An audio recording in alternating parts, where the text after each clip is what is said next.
Welcome back, Bears fans, to another episode of the Chicago Audible, and welcome to our Week 9 postgame show. The Bears just fell to the Philadelphia Eagles by the final score of 22-14 in a game that I can summarize as one word, being disappointing. And of course, I'm your host, Will DeWitt. Joined with me is my co-host, Nicholas Moriano. Do you have a one-word summary of this game? Maybe undisciplined No? on both sides, obviously offense and defensively. Just throughout the course of the game, you saw where it just was uncharacteristic. Oh, maybe it is characteristic of his team now 3-5, showing these lapses. But I think uncharacteristic or undisciplined would be a great way to describe this game in one word. Yeah, I think so as well. We'll talk about the lack of discipline throughout the entirety of the show, I'm assuming, because it loomed large in really all three phases when you put the entire 60 minutes together. But let's go ahead, Nick. I think we want to hopefully keep this post-game show short just because you said it. Week 9 is the week in which the Chicago Bears season, honestly, comes to a close. 3-5. That's a pretty deep hole you find yourselves in. Reminds me a lot. Today it felt like a lot like 2014, the Mark Trestman 3-5 Chicago Bears with like a lot of lack of effort and things of that nature. Maybe we'll get to that part of my mind throughout this show. But jumping into the first quarter to kick things off with my monster moment of the game, it's going to have to be David Montgomery's second touchdown run, just because that was the point where the Bears did find themselves within a one score of this game, which was something that, if you look at this first half, I thought there was going to be no way in hell that the Bears find themselves with a chance to win this game. So for the Bears, David Montgomery, his second touchdown run of the day, wasn't a special play. It was a run right up the gut. Again, the Bears last week with the red zone struggles didn't need to do anything special today, but David Montgomery at least crossing the line, getting points up on the board, giving the Bears a 5-point hole to work their way out of was great at that point. And obviously the Bears offense, they had one more chance, didn't do anything with it, and the Bears defense sat on the field forever in that fourth quarter. But if you're looking at least one positive, I'm going to go with David Montgomery and that touchdown run, his second one specifically. But Nick, over to you for your Moriano minute. So I think it comes on this last drive that the Eagles had, where they just kept on chewing the clock, and they end up with a 16-play, 69 yards, and they end with a field goal. There are three opportunities there, Will, to get off the field for the defense, and you just cannot do it. And it's just like Chuck Pagano's never seen a screenplay ever before in his life. They kept going back to that screen in third and long situations. There's a 3rd and 12 from the Philadelphia 29-yard line. They convert. Just these screen passes that just maybe too aggressive at times where you're bringing too many people and not being aware of the situation. The Eagles are doing that all day, and then on this final drive, it seemed like it happened 3 times, and you didn't even give your offense a chance.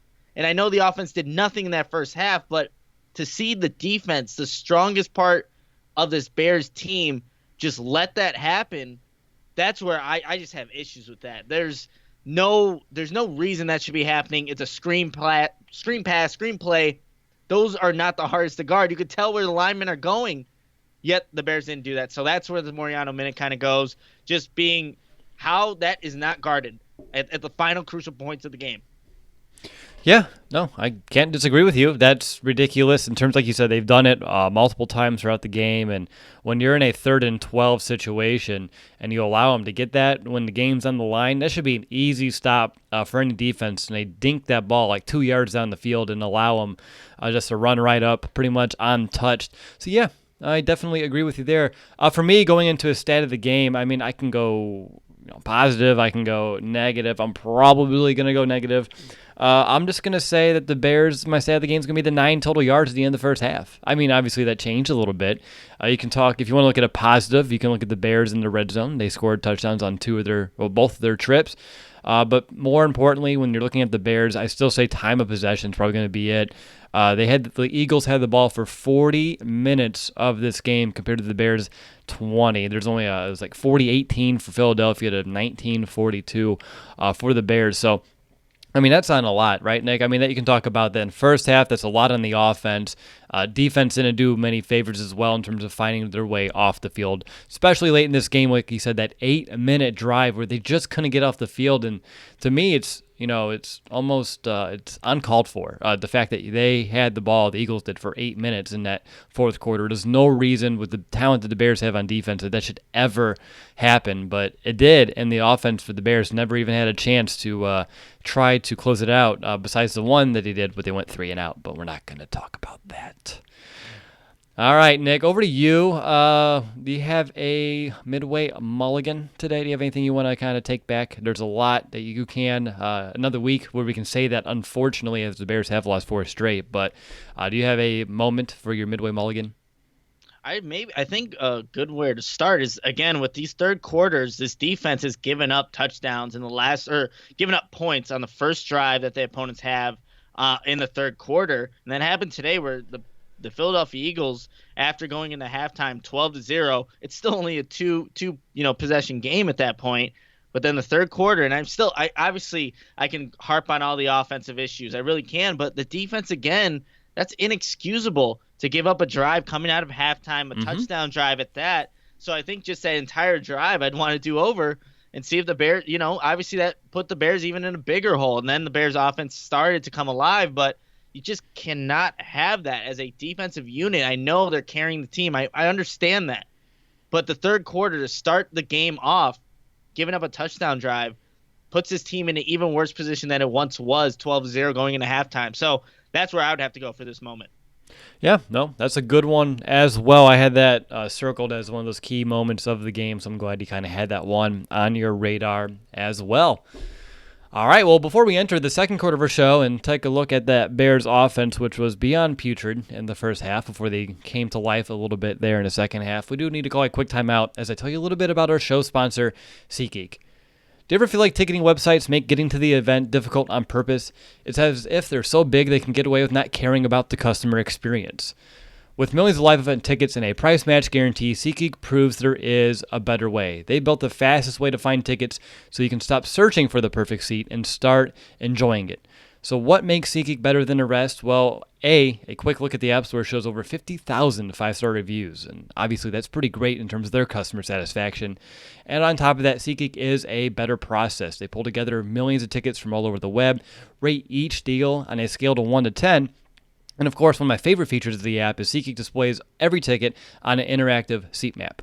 SeatGeek breaks down the details. The green dots are the good deals. The red dots are the ones that are simply overpriced. I was looking at SeatGeek before this game, and of course, I have it on my phone, and I was scrolling through looking at Bears, Lions tickets. I'm sure their prices are going to go down even more so throughout this week. So if you're looking to go to Soldier Field, potentially, to look at the Bears game, definitely check out SeatGeek as they have the tickets. Or, of course, they have concerts, anything that you're looking forward to as well. But the best part of all is that SeatGeek will give you $10 off your first purchase, and all you need to do, use our promo code BEARS for $10 off your first purchase. That promo code again is BEARS, BEARS on SeatGeek, and you can get $10 off your first purchase. All right, you're listening to the Chicago Audible. I'm your host, Will DeWitt. I'm joined by my co-host, Nicholas Moriano. Again, the Bears lose 22-14 in a game that, even though it was close in terms of an 8-point game, I believe that Nick and I would both agree that it felt like a 100-point difference between these two teams at one point or another. But let's go ahead, Nick. Let's talk about this Bears offense that wasn't able to do anything in the first half. They had 6 plays, I believe, after the first quarter.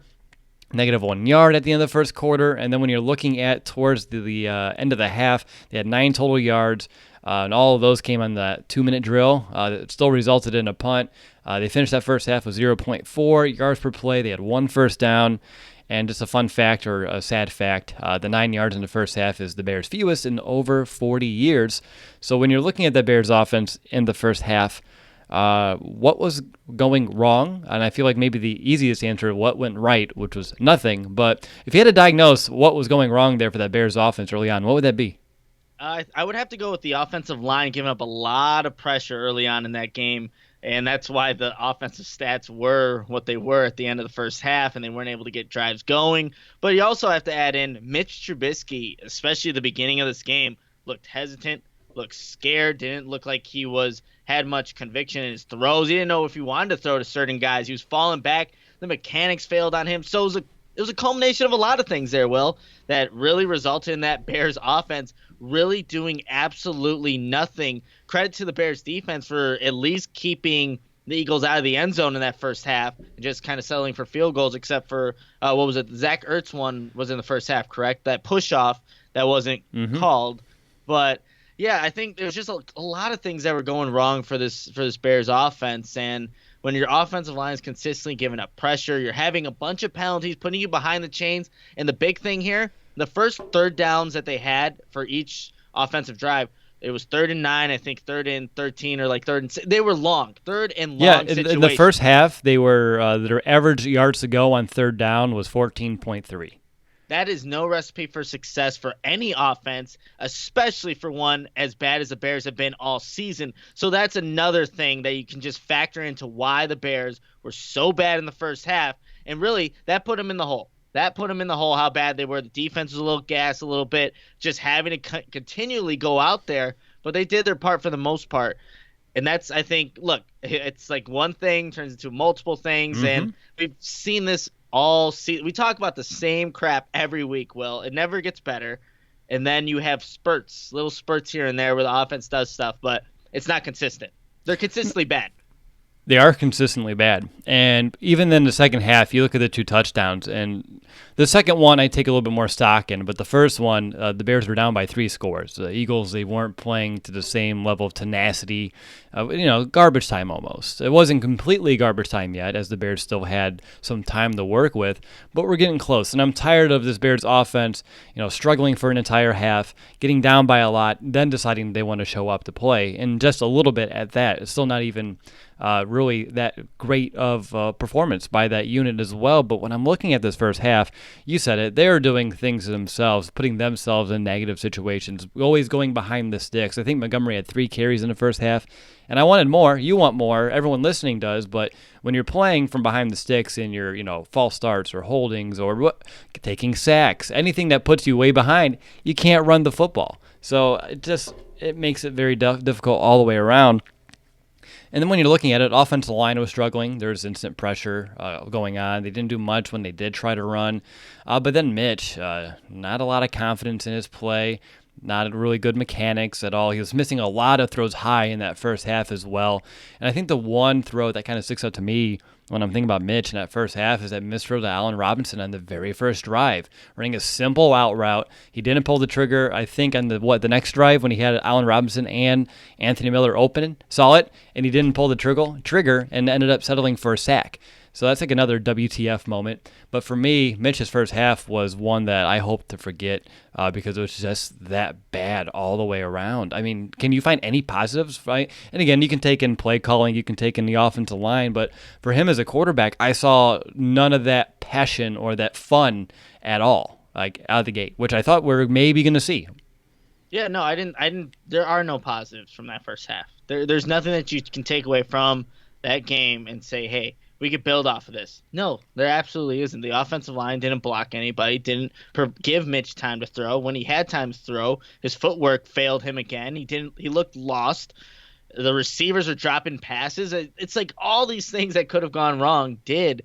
And I think you throw away that entire half of offensive football. And again, the Bears just had to look at another half, 2 quarters where they just didn't do anything.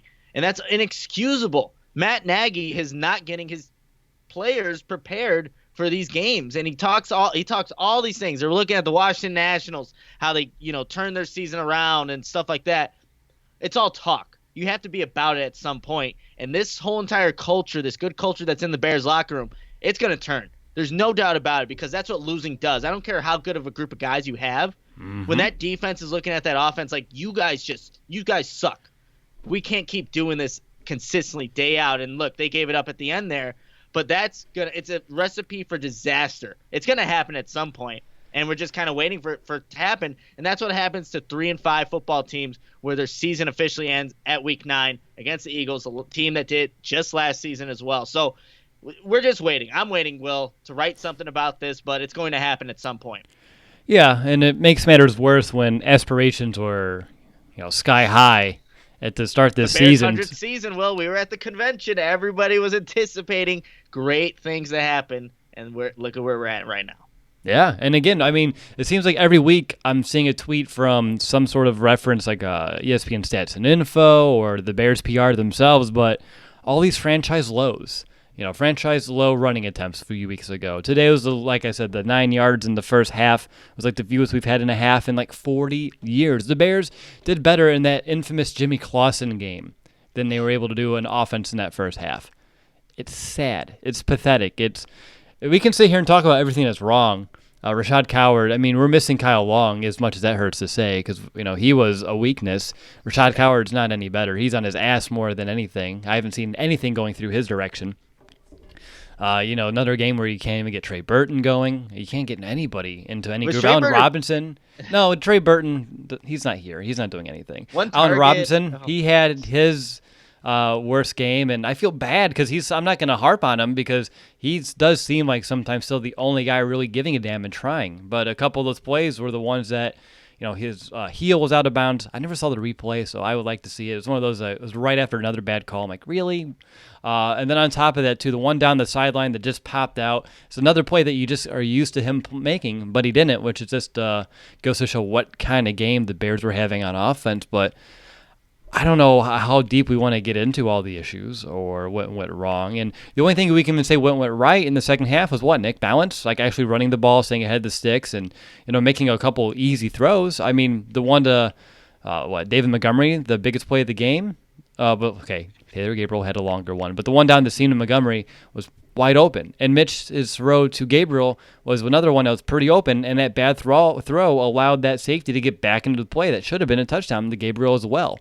So it's, as much as you see some positives, they're small, and then if you look at them from a different lens, they become negatives really quickly.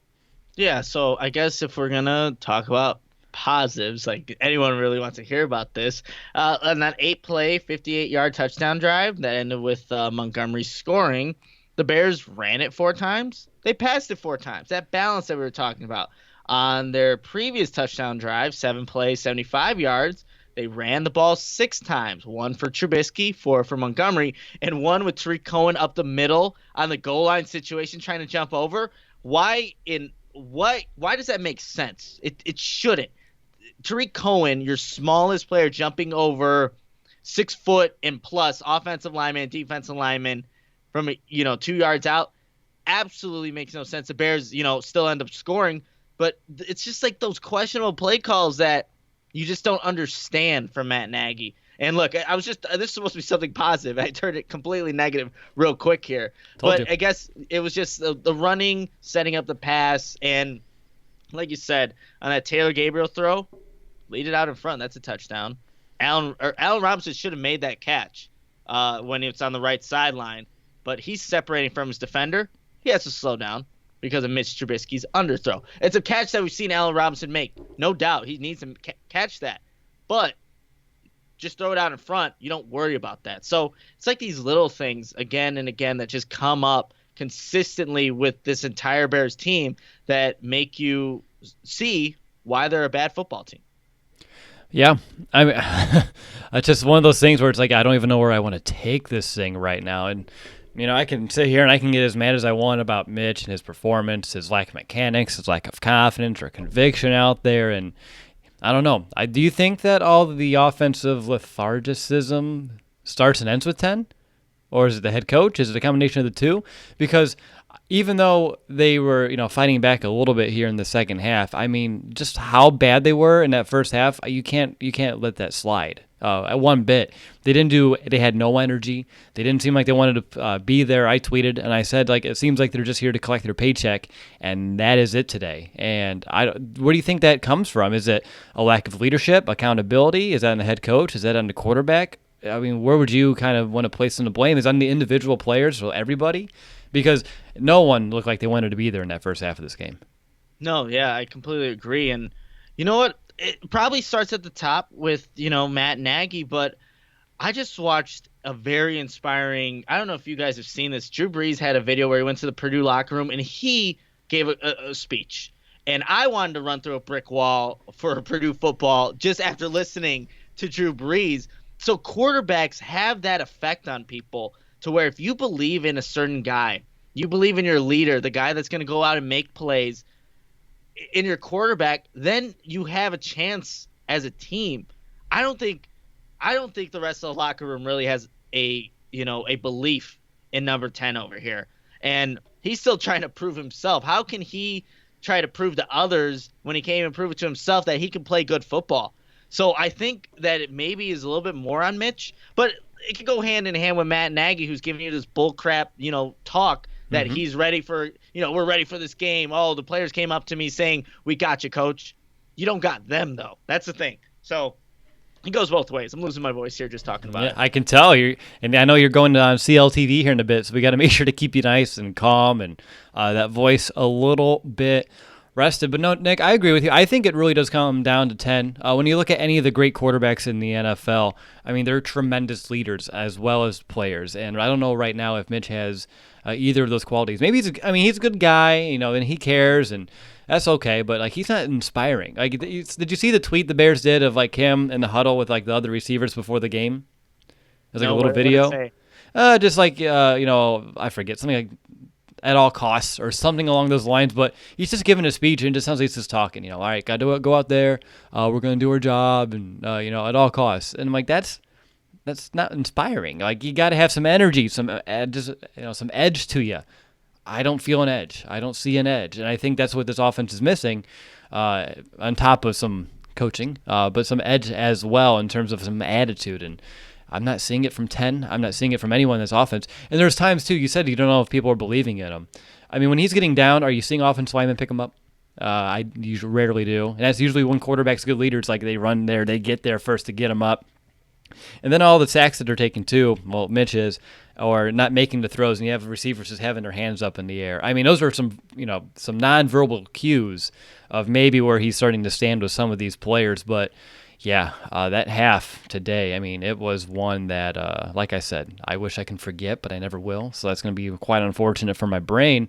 Anything else on the offense you want to talk about? Because, like I said, even what went right in the second half, the two drives that went right, it wasn't anything fancy. It wasn't anything special. And maybe that's what the Bears need to figure out what to do. But the only time they were able to do anything is when they got out of their own way, which I told you this on Thursday, Nick. I said the Bears play two opponents every week. They play the team they're going up against, and then they also play against themselves. And today, they had a trouble stopping either.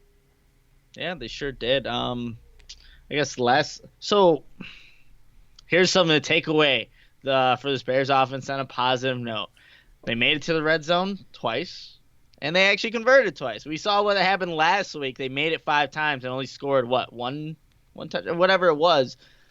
Terrible. And at least they moved in a better direction. But no, this offense continually gets more issues than it gets answers for the previous ones. And we're just going through a cycle of just endless, repetitive, bad football. That's what it is. That's what it is. And Matt Nagy can go. I don't know what he's saying at the podium right now. Probably had a great week of practice. It didn't translate in the field. Mitch liked his decisions, backing him up. Oh, we're going to rebound adversity. Shut up. Like, I'm so over it at this point, Will, to where Matt Nagy's going to go up there, give his little, post-game speech like he will. Mitch Trubisky will go up there as well. The season's over. It's over. There's nothing that's going to come out positive from this season because the only thing that is going to happen, the offense will continue to play bad.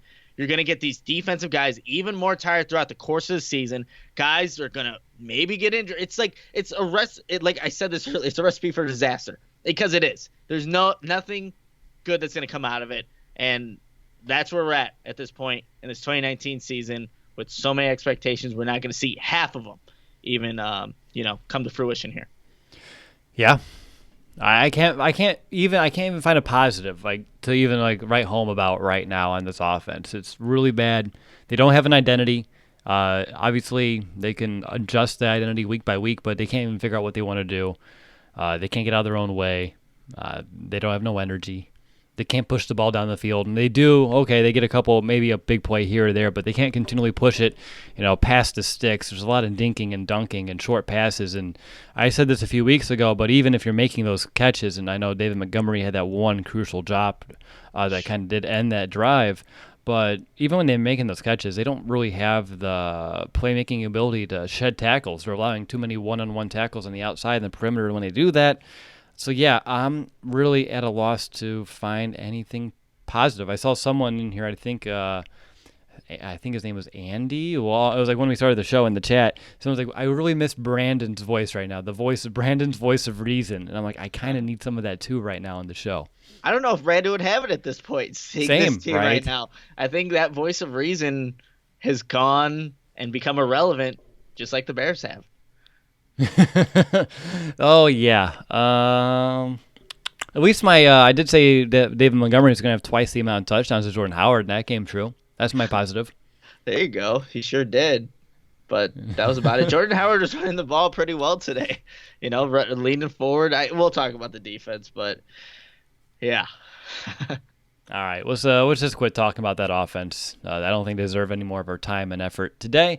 So moving into the third quarter of our show, Nick, now it's perfect time. Let's talk about that defense. A ton of penalties, ton of issues on third down late in this game. They did a really good job on third down to start this game. I believe the Eagles were 2 of 8 on third down in the first half. And then the Bears allowed 6 third down conversions in the second half on defense, 3 of which on the drive that you just said, which was the final one of the game where the Eagles just held onto the ball for over 8 minutes in the fourth quarter. And that's nuts. Like, whenever you look at a team trying to ice a game, you don't really think they can really control the clock for an entire 8 minutes. And then you watch it happen. And it's torturous because you just want to get off the field. You just want your offense to get a chance. And you just can't get off the field. You allow them to get back into it. And then the one with McManus, who was guarding Ertz, McManus allowing a big-time catch against the Eagles was a nice little throwback, I guess, to the wild card game. But, yeah, where do you want to start on defense? Because, again, there were some issues in the first half with penalties. And then in the second half, they did get a little energized from the offense for a couple of series. And then they just got tired and they couldn't get off the field. And they would get into third downs. Like we said, they would get them in a position. And then out they go. And again, I know the Eagles were really good on third down this season. I said they were the 5th best team on third down, and that came to fruition here in the fourth quarter. But where do you want to begin? So, let's start at the beginning of this game where this defensive line is just getting pushed and bullied from this Eagles offensive line. The Eagles are able to drive, but luckily the Bears defense is able to, bend, not break, and only settle for field goals. But then it was really the start of that third quarter, that touchdown, or even the Ertz touchdown. But really, this defensive line for a majority of the game was not playing stout, not holding ground. It was only a little bit in that second half where they, at times, were able to get off the field. But then we talk about that 8-minute drive at the end where they couldn't. And once those defensive linemen don't do their job, did you see what happened on that Jordan Howard run? What happened to Roquan Smith? Yeah, he got eaten alive. He got eaten alive. So if it starts up front with the Bears defense. If they are not able to occupy their gaps, not allow offensive linemen to get to that second level, that's where this Bears defense is vulnerable. And that's why the teams that have run successfully on them, that's what they've done. They just bullied them up front. And that's where you look, Akeem Hicks' injury, it's huge in the middle. And then when Eddie Goldman went out for a little bit with that knee injury, you were just asking for backups to really play vital roles for a team and against an opponent that likes to run the ball effectively on early downs. So it was just not set up for the Bears to have much success, and that's why you have Jordan Howard having 19 carries, 82 yards, and a touchdown. Miles Sanders, he didn't have as many carries, but he was effective on the ground. And also in the passing game, that 3rd and 12 play that we talked about in that last defensive drive for the Bears, killer. It was a killer reception where Danny Trevathan just loses him. So, again, there's a bunch of different things. There's pass interference calls. I think Prince Amukamara had a pretty good game today, actually, out of looking that consists like the whole group. He had a pretty good game. But, yeah, there's just there's things on each level where you can really look at that the Bears defense, even though, they gave up 22 points, I would say they did their job up until that last drive where they just couldn't get off the field. Yeah, they did a good job in the first half, even though the Eagles were moving the ball a lot. In the first half, they did hold the Eagles in the red zone, forcing them to settle for field goals, which is a big plus if you're looking for a positive. But yeah, Nick, I think you hit the nail, the head of the nail with the hammer, whatever that phrase is. I never get that one right, and I think I try it on the show like once every 3 months. But when you're losing a guy like an Akeem Hicks and an Eddie Goldman, I do believe the Bears' defensive line, how they're just pushed around, bullied, manhandled, whatever adjective you want to throw out there, it leads to bad things. It's just really simple. When you lose the battle in the trenches, you allow them to get that much push. You allow those big of holes or even cutback lanes. You're not as gap sound as you should be. I mean, you're just going to allow big plays on the ground. You're going to allow big plays through the air because we don't have much of a pass rush. It came in spurts today, but it wasn't enough to really be super impactful in this game. And then on top of that, they allowed so many first downs today, Nick. It was, I think it was, 26 first downs, 16 of it through the air, 7 on the ground, 3 of them from penalties, which 3 of them, those were all pretty big penalties as well. But yeah, this was one where the defense, I thought I was going to see a little bit more out of them. I didn't expect that the Eagles were going to be able to move the ball as efficiently as they were able to on the ground, and a testament to their offensive line. I said on Thursday they were one of the better units, and we knew that the Bears defense just had a good game in terms of stopping the Chargers on the ground, so we got a little bit confident in it. But Jordan Howard's revenge game proved to be 82 yards, 1 touchdown on 19 carries. He had a couple of catches too. Yeah, I don't know. It's one of those games where you look at this entire thing and, yeah, they had some couple of good drives, but when they couldn't get off the field and all the penalties, it's just too much to overcome, especially with our offense.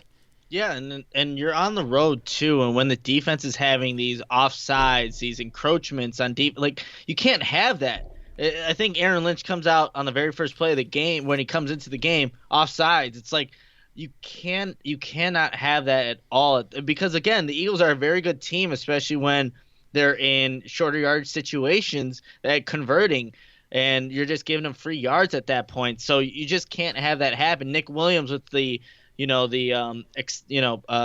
penalty where he hit Wentz late, like it's these stupid penalties that have been happening all season for the Bears defense when you really think about it. But yeah, and then guys like Eddie Jackson. Well, I don't even know that he's really out there. He made a couple of plays where he's like tackling people, but he's not the impact player that he was all season ago. And for a defense that has regressed especially from last season, especially in terms of turnovers, again, no turnovers caused in this game for the Bears defense. You need guys like that to step up. He's the one who gives up the big catch to Alshon Jeffrey on that last drive there. And you need those guys. He's not there. He's not playing as well as you would like him to play, and again, that's why this defense at times will give up those crucial points in the game. Again, after carrying the offense the entire game, it happens. It's a trickle down effect, really. So that's why this Bears team is not set up for success. They have 3 wins on the 3-5, right? I'm looking at the schedule right now. When you don't even know. They 3 wins. Okay, they lost to Philadelphia. You have Detroit, no gimme. At Los Angeles, New York Giants. Is this another shaping up to be a 3-13 season the way they are playing? I was going to say, do you think they can even get 5 wins? I don't know. With the way they're playing on offense and with the defense eventually giving up points, you don't need much points to beat the Bears. You just need to. What teams need to do is just they have to survive that little spurt that the Bears will have on offense at times. They had a quarter against the Washington Redskins. They have, a quarter here against the Philadelphia Eagles. That's all teams need to do is if you can, outlast that, you'll beat the Bears. That's all it takes. So this team, this could be an absolute disaster in terms of the, win and loss column because there's no gimmies on the rest of the schedule. The only one that I'm really looking at that maybe is the New York Giants. That's about it. Yeah, I'm at the point where I'm trying to find where the everything kind of went wrong, and it, like I said, first 2 series of the game, okay, you allow them to march. I mean, the first 2 series of the game for Philadelphia on offense, they had the ball over 13 minutes, but you only gave up 6 points. Right? Okay, you can live with that. But then they follow that up with a touchdown, and then the defense kind of gets back. You force a few punts, great. You start the second half, you allow a long touchdown drive of 84 yards, or a real easy one where Philadelphia was able to do whatever they wanted. And then from there, you get a few stops, the offense comes back, and then again, the biggest one, 16 plays, 69 yards, 8 minutes is how you want to end this game on defense. Defensive line didn't do their job there. They're obviously trying to milk the clock. Linebackers too, though, both Roquan and Danny Trevathan, they had a hard time getting off blocks due to the Eagles' ability to reach that second level. But like you said, Roquan was getting eaten alive. Danny Trevathan couldn't shed a block. And it wasn't even stopping the run, but all those short passes to like a Miles Sanders. I mean, that was killing us. And a lot of that is on the linebackers too. So, yeah, I'm, again, just like the offense, Nick, this is a week where I'm just lost for words. And I feel like we've been singing the same old song, the same tune here for now 4 games straight in terms of, hey, they were close, but close doesn't cut it. And this isn't horseshoes. This is football. And, that was within a score, but you don't have an opportunity to even win this game. So another game where they're close, but they, all the mistakes, all the penalties was enough to make sure you don't have a chance to win this game. And I'm starting to get pissed off. Yeah, I think fans should be at that point where you hear your coach or the quarterback of the team saying all the great things, great things that you want to hear. But when it comes out to Sundays, nothing is translating. It's another abysmal half of offensive football. The defense carrying the team. Like, at what point does Matt Nagy, he's on the short end of the leash here because I know I've been, outspoken on my thoughts on Trubisky, but Matt Nagy really, outside of his, fantastic first year, what has he done this season? He hasn't done anything this season. Let's be completely honest. On offense, they are one of the worst units in the NFL by far. He doesn't know when to run the football. He doesn't commit to it. He doesn't put Trubisky on enough plays where he moves the pocket, gets on rollouts. It's like, at what point should he not be? Obviously, people are critical of him, but I don't know, Will. It's like, if this is the guy that is supposed to lead your team, and at every point in every season there's going to be adversity, he doesn't know how to handle it whatsoever. That shouldn't give Bears fans any confidence moving forward, because you already know there's going to be more of it this season. There's no hope for anything salvageable. So, I don't know. It could be one of these seasons where you lose a head coach, a quarterback. I doubt that happens, but it's not looking good for either of those two guys. We went back to offense somehow. I'm sorry. It all starts with that offense. It's okay. I was just like, well, wait a minute. And I'm sitting here. But, I mean, we can talk about Nagy, honestly. We can talk about coaching here because there are a few situations that I'm confused that he ended up, punting it. When you're on the plus side, you're in plus territory, you're in a 4th and 6. There's a couple of different times today. You didn't go for a 2-point conversion, so you could have made it where you go for 2 touchdowns and a field goal to tie it back when the Eagles only had 19. I mean, there's a lot of coaching decisions here that still make you scratch your head, and this has been another common theme that we've been talking through all season. What's your take on him reaching out to Andy Reid for some advice about how to get this offense going? That worries me. He needs it. He needs it. He needs guidance from somebody who knows how to run offensive plays in an offensive system, because he has no idea how to do it. I think when you really think about it, even 2018, the defense covered up for that offense that really wasn't very good. The Bears scored a lot on defense last season, and they were one of the worst teams running the ball in terms of yards per carry last year. Well, guess what? It's the same crap this season. So you have to reach out to people that know how to do it. Obviously, being a mentor that Andy Reid is, I wouldn't doubt that he calls him again like, I don't know what the hell I'm doing. I'm losing the locker room. Well, look, Bears fans, we're screwed. I don't know. It doesn't look good. At least, I mean, everyone needs help at some point, right? Everyone does. I get where he's coming from, but you need to be able to have the answers to these questions for your team, and he clearly does it, because each week there's another issue with this Bears offense. Is it a talent issue? Is it a quarterback issue? Is it a play calling competency issue? It's all of it, because I feel like at one point we see a little bit of everything. Yeah, I think we do see a little bit of everything, but even John Fox's unit in 2017 looked better than what this has this season. At 3 and what was it? No, that wasn't 3-13. Whatever it was. Like, they had no receivers, Will, but yet they were able to move the ball. Sometimes they ran the ball with Jordan Howard. You have the talent. I don't want to hear people say that they don't have the talent. They don't have the talent at the quarterback position and probably right guard right now. But they have the talent offensively. You have receivers. You have running backs that are capable. So, really, I think it's Matt Nagy's questionable play calling and not having a quarterback that can really execute it to the best of your ability, or to his ability. So, yeah, I think they have the talent, but we've seen offenses do less or do more with less. almost switched that around there. But yeah, so I that's my take on that. Yeah, and again, I mean, if you want to take it all the way back, you can talk about leadership and energy, like we talked about earlier as well. But yeah, there's just a lot going on wrong for me. It's like, yeah, I understand that coaches do reach out to one another in this league, but when he is a Andy Reid, prodigy and comes under the tree, and you never heard it from last year. You never heard, oh, I'm calling Andy, and now that everything's falling apart, you get the report like, oh yeah, he even reached out to Andy Reid for some advice, which is scary because I think in his position he should be able to be his own man and be him and want to believe in his own system here. And but when he's not able to figure it out and he's looking out elsewhere, when he has a room of like a Mark Helfrich and guys like that, and they can't figure it out themselves, that's a problem. And I think this I think we know it's a problem. We've seen the problem here for the entirety of the season. Heck, we saw it in training camp. We just saw the Bears defense being so good.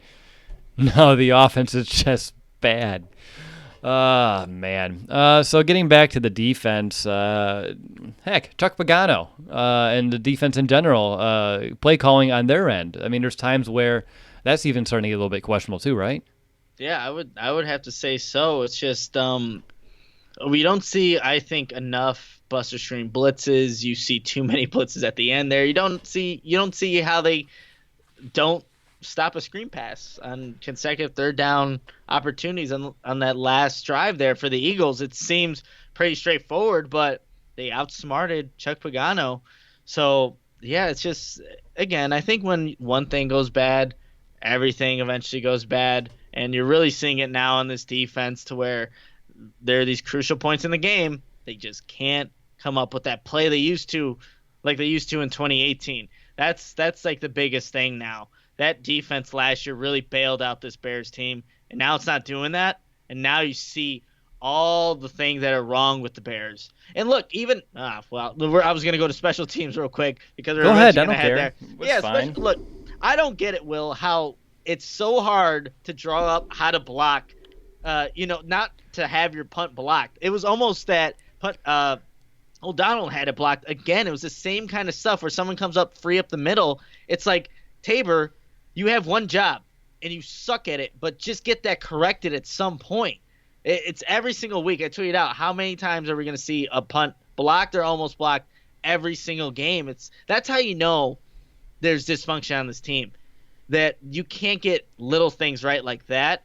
And of course, it's going to be on the defense, the offense, special teams. It's all that's the culture. That's the culture of the Bears right now. I don't want to hear positivity because that's not it.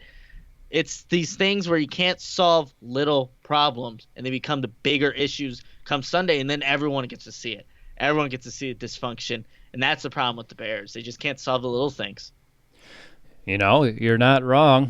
There are a lot of little things that are just floating out there in all three phases that, like you said, they just can't figure out how to get them corrected. And that's coaching, and that's accountability, and that's discipline. And right now, you have to question the Bears, and really in all three categories.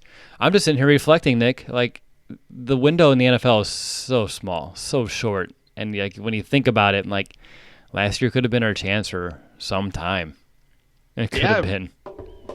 And we thought this was going to be our season where it would be everything comes together. But yeah, that 2018 season was special. It really was. And then, like, you can talk about all the coach, like Harry Heastand. Like, is he having the impact that we think he should be having with that offensive line unit? I don't think so. And not that I'm questioning maybe the specific like the position switch between Whitehair and Daniels, but just more like the tackles aren't playing up to what they're used to. I don't. To me, there's just so much that just smells rotten here. Like everything, like where you can look at every position group, see regression. You can look at every person, and you can see regression. There's not one player on this team that I think is playing better than they were last year. Would you agree? I would have to agree with that, yeah. And that goes to, like, can Matt Nagy develop and continue to develop talent? We saw what happened his first year. Things were going well. Everything looks, smells peachy, whatever the phrase is. But, yeah, developing talent is a huge thing in the NFL to get guys better for the next season. Like you said, there isn't probably one player on this entire team that has gotten better.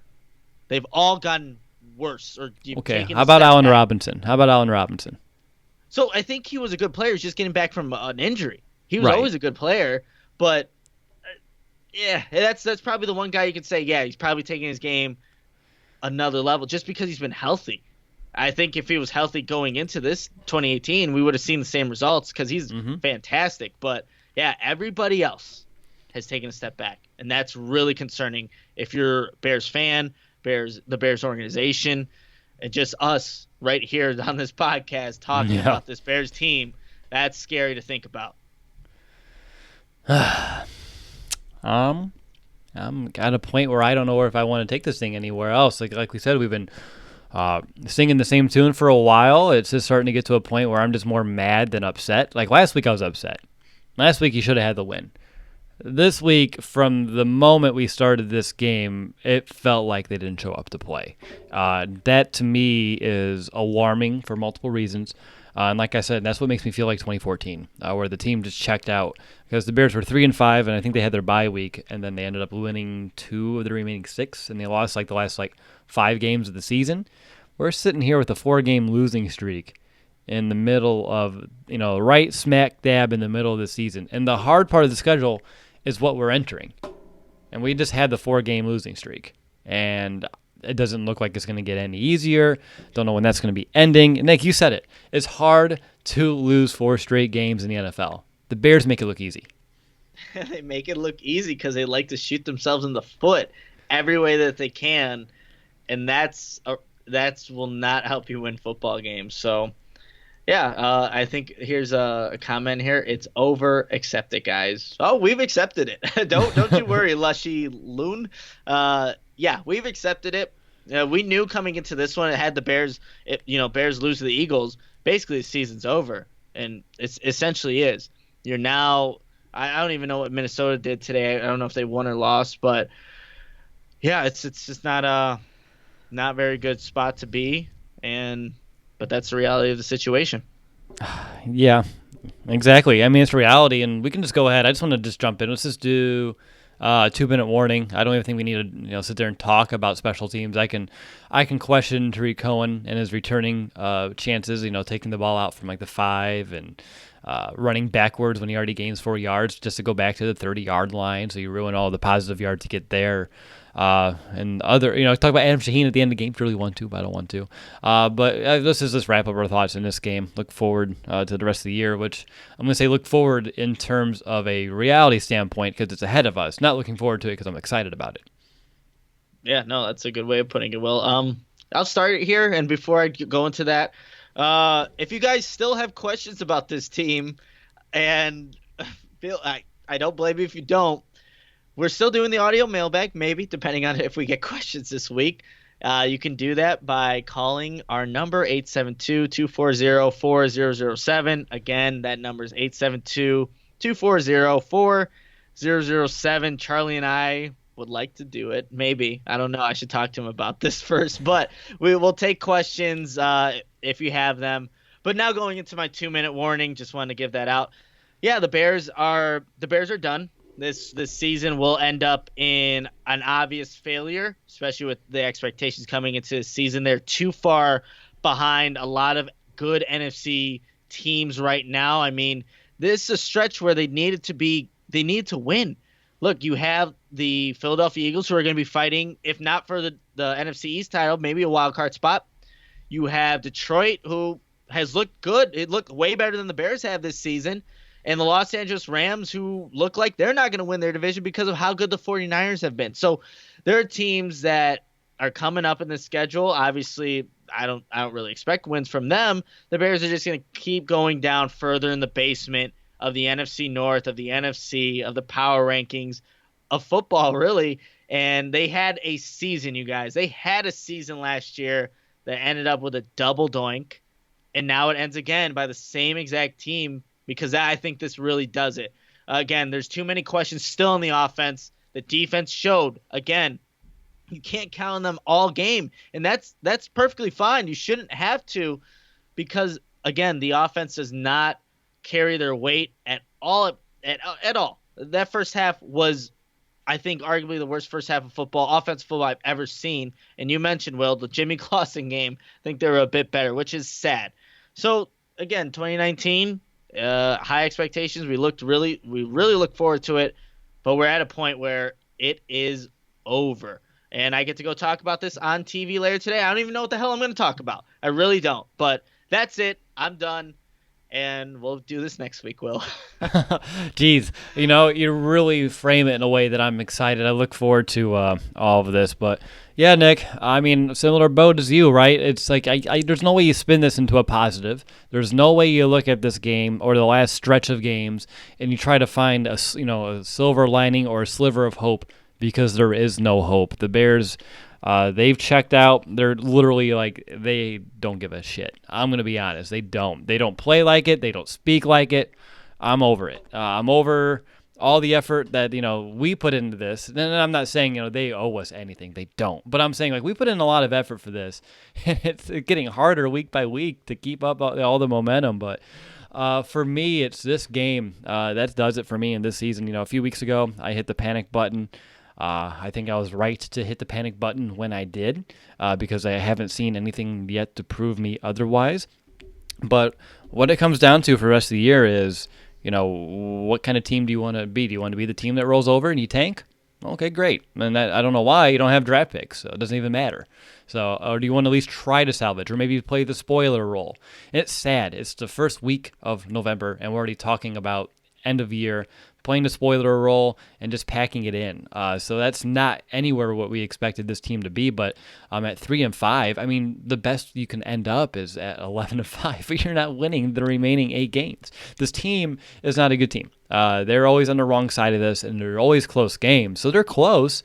They have the talent, but due to coaching, their inability to follow through, the Bears are not a good team. If they were a good team, they would have won last week. If they're a good team, they would have won this week. If they're a good team, they would have found a way to win in Oakland. They're not a good team, and we can't act like they are at this point. So for me, Nick, I'm at the point where we just got to get through it. We got to go week by week.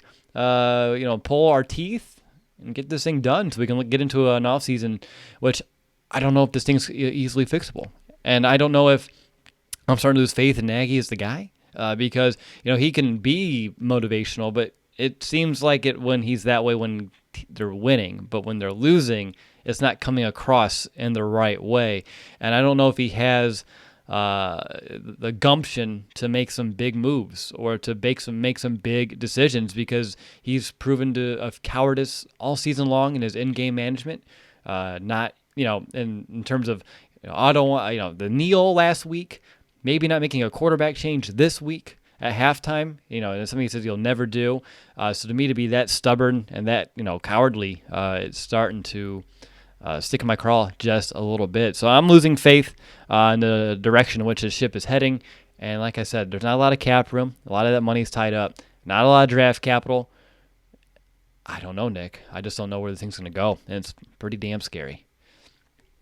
All right, well, that's going to do it for this episode of Chicago Audible. I want to thank everyone who did tune into the show. Again, whether if you're here on YouTube, Facebook, Periscope, or amongst everyone across the globe listening to the podcast, we really do appreciate each and every one of you. I'm sure you have more important things to do on a Sunday afternoon after watching that Bears loss to hang out with us, but we really do appreciate you doing just that.